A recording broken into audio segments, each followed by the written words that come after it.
रामदास कदम यांनी बाळासाहेबांच्या मृत्यूबद्दल केलेल्या वादग्रस्त वक्तव्यावर अनिल परब यांनी प्रत्युत्तर देत पत्रकार परिषदेतून टीका केली। तर त्या टीकांवर आज रामदास कदम यांनी पत्रकार परिषद घेत अनिल परबांना खडे बोल सुनावले। काय म्हणाले तर रामदास कदम पाहूयात।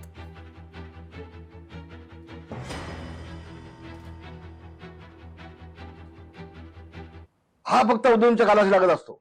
फक्त चुगड्या करायच्या मातोश्रीला जाऊन उद्धवजीला, आणि उद्धवजीला ते असली माणसं आवडतात। त्यातलं हे काय भानगुळ, आणि म्हणून पहिल्यांदा तो मला तो नीच म्हटला होता, त्याचा मी धिक्कार करतो, निषेध करतोय। डान्स बार नव्हताच, फक्त ऑर्केस्ट्रा होता, आणि त्या ऑर्केस्ट्राचं परमिशन होतं।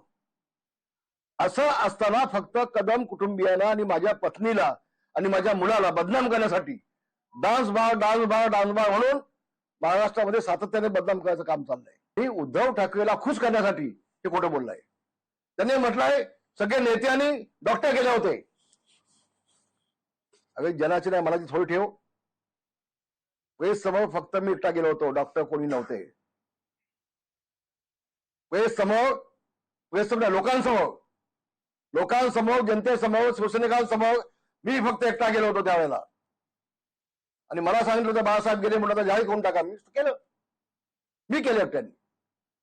कोणी डॉक्टर नव्हते। माझा दावा आहे, माझा संशय आहे,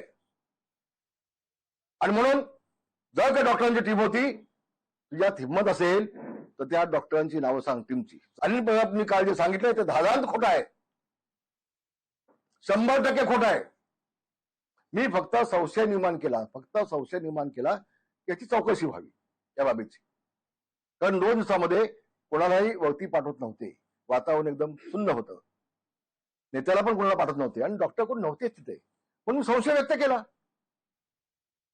संशय व्यक्त करून एखादी जर चौकशी मागितली ती तर चूक नाही। लोकशाही मराठी ऐका, पहा, जागरूक रहा।